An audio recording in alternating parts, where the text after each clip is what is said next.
So a local guy just bought this off of eBay. He believes he was scammed. We're going to check it out, see what's in there, see what it's worth, and see if there's anything we can do with it.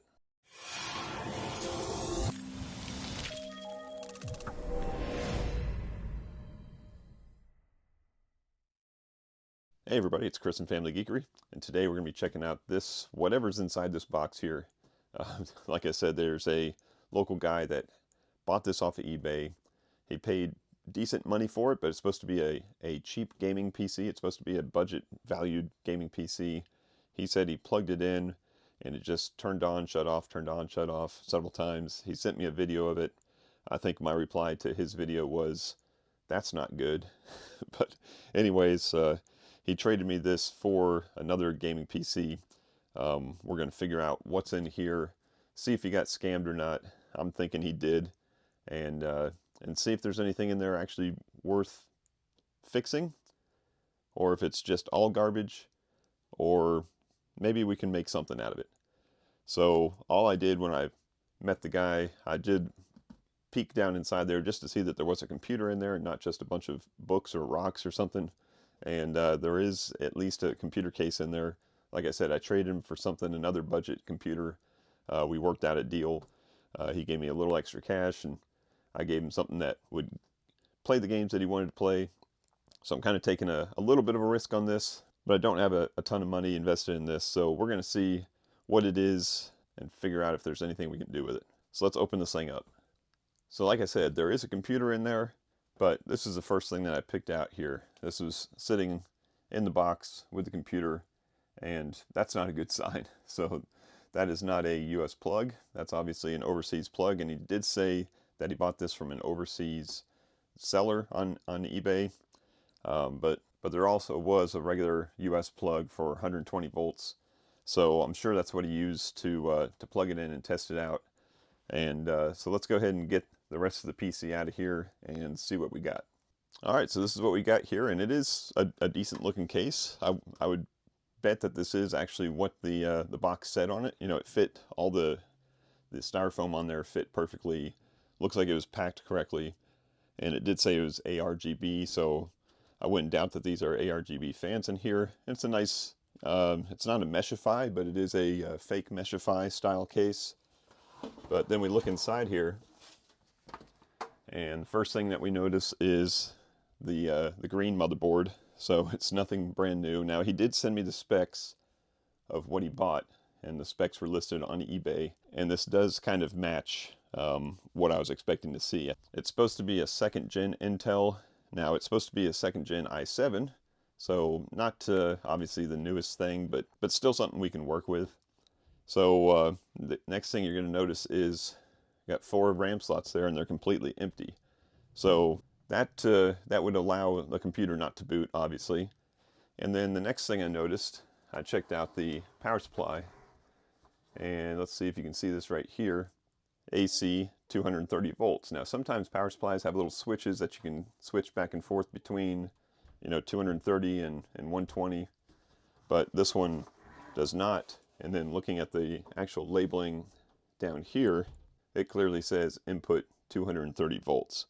So this is going to be the biggest problem so far. This would not allow, whether or not this stuff is working, that's not going to let us use it here in the US. So 2 things we need to fix to see if this thing's actually going to boot. One is we need to throw a different power supply on it, and 2, we need to put some kind of RAM in there to at least allow the motherboard to actually post. Now, other than the i7 that's supposed to be under there, which we haven't checked yet, this is supposed to be a very low-end card. So this is like a GT 730. Yep, GT 730, 2 gig. So that's not going to play a whole lot of games. Might play some really lightweight games, but it's definitely not going to be a budget gamer. It's going to be an ancient gamer, if anything. So that's going to be the third thing we need to figure out is, do I got something around here that's going to be a little bit better paired towards a true budget PC? So I think the next step is I'm going to go ahead and open this thing up. The case is actually pretty nice. So I may reuse it, or I may use it for something else.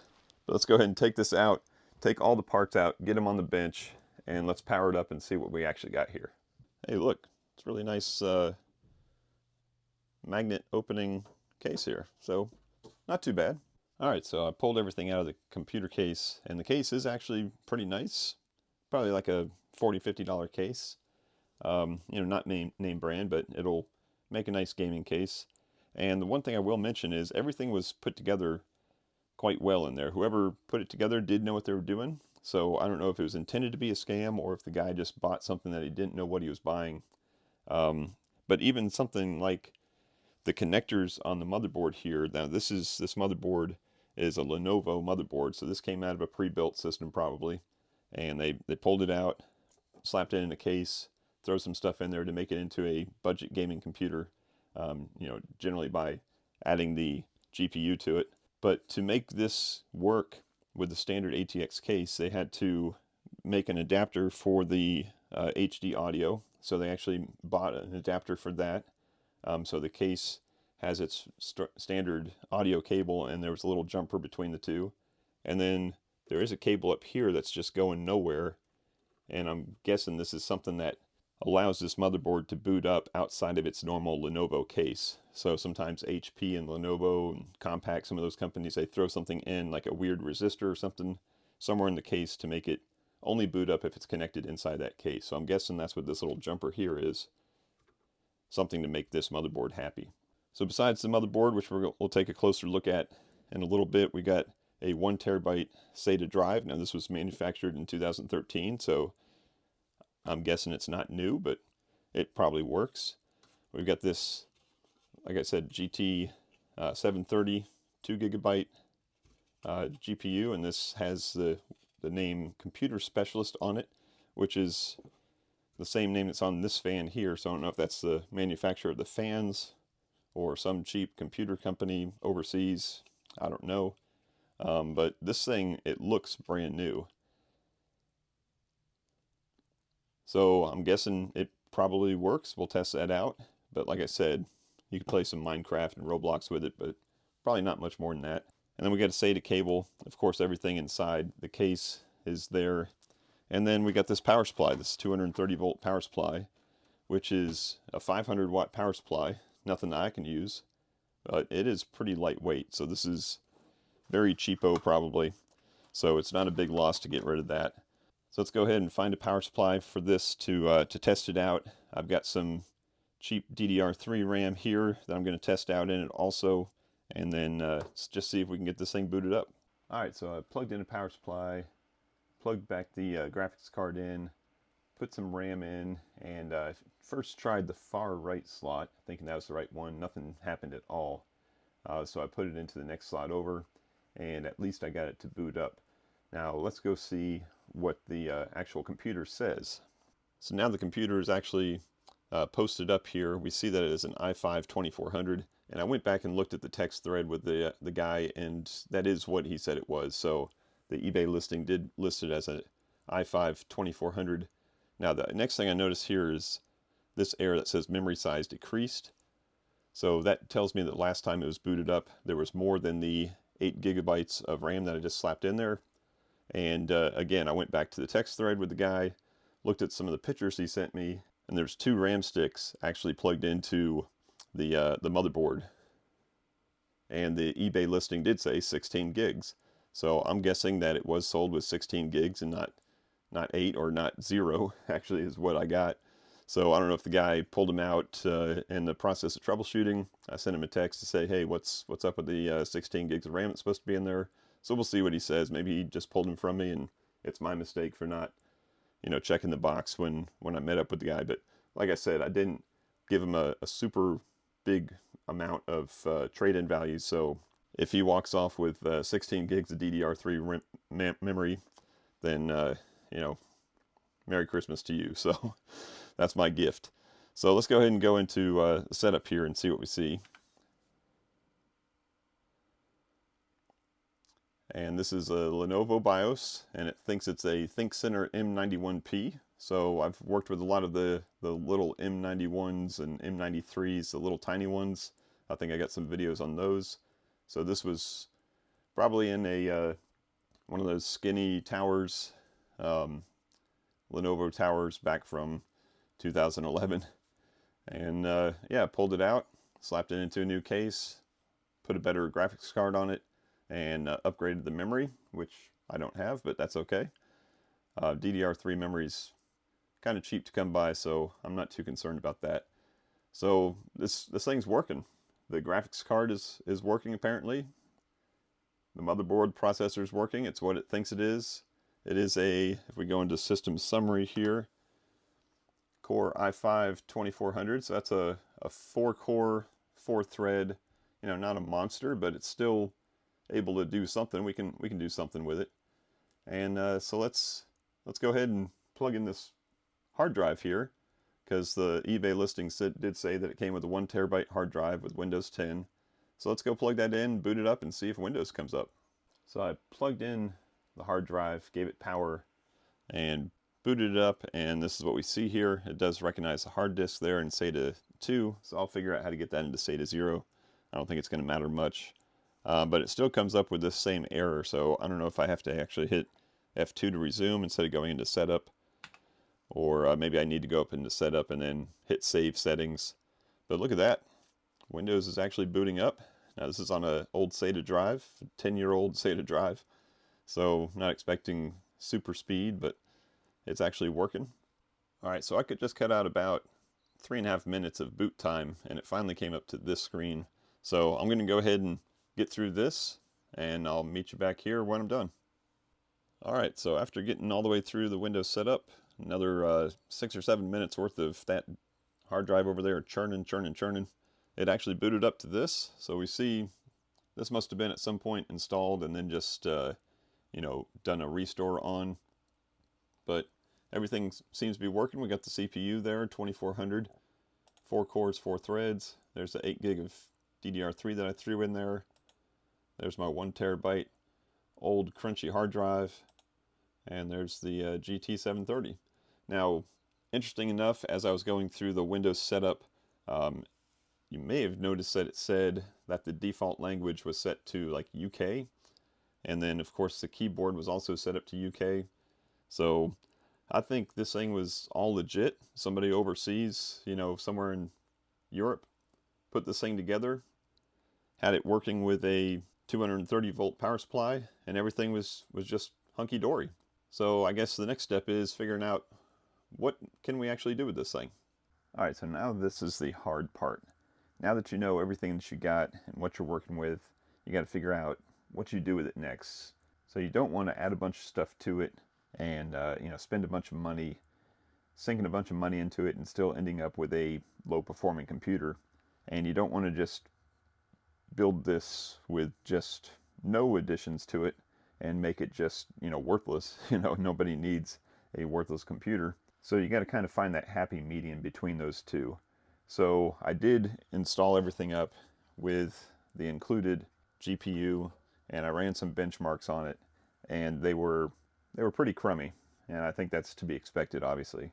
So then I started looking around to see what I had to make things better. I did install Windows on an SSD, so that certainly helps Windows run, and everything's nice and quick. It boots faster, it opens programs faster, all that good stuff.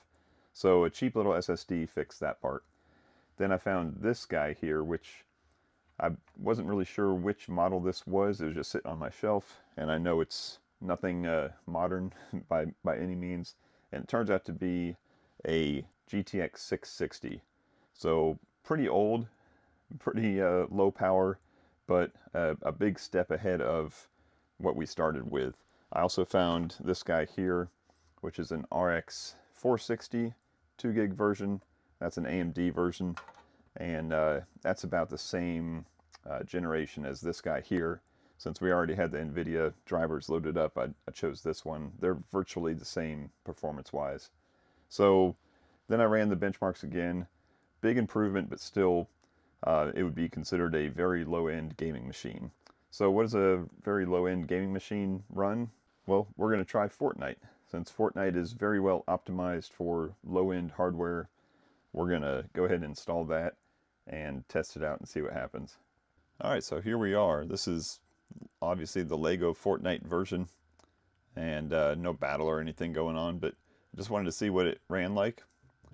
and this does not look bad for what it is. Now, the menu I'd set up to show the frames per second, and the menu, it was showing that it was capped at 30, and that's what the settings auto defaulted to. So I'm guessing that this is also 30 frames per second capped. I'm not expecting it to get a whole lot more than that, but the fact that it looks decent, and it is actually, playing. This is playable. I don't know if this is as playable as maybe like an Xbox Series X or something. That might be a little bit better bang for the buck, but this is a gaming PC at this point. I don't know how much other games you could play with this. Obviously, some Roblox, some Minecraft, maybe even GTA 5, the older version. But this would work if you want to play Fortnite, and you don't have to have 144 hertz. Then this would get the job done. So I did, in the meantime, throw in 16 gigs of RAM. I don't think it makes that big of a difference in this particular setup, but I had it literally sitting right here on the bench. I must have pulled it out of a different system, so I threw it in. And like I said, I'm not sure if it's adding any performance to it. I'm sure it does a little bit, but it's got 16 gigs of RAM now, still that same i5 2400. You could upgrade this thing probably to an i7, a 3000 series or something. But again, you're going to be spending money to do that. So why put more money into something that's already, pretty much a bottom of the barrel gaming PC? Why spend a couple more bucks to make it a tiny bit better? So I guess the next thing we need to do is go ahead and take all this and slap it into a case and call it a day. Alright, so here's what I came up with. This is a case from a iBuyPower. That's a pre-built company that makes these things. And I stripped some guts out of this a couple projects ago. And this is a case I probably wouldn't have used for anything else. So that's kind of what you want to look for when you're putting together something budget that you don't want to buy something new for. You don't want to use something too expensive. So wasn't going to use it for anything else. So I slapped these parts in here, and it looks pretty good. So a couple things that I need to address. One is, since this motherboard is older and it didn't have a USB 3 header on it, the problem is I've got two USB ports up top here that come to a USB 3 cable and no place to plug it in. Well, they do make a USB 3 to USB 2 header adapter, so there are two USB 2 headers on here.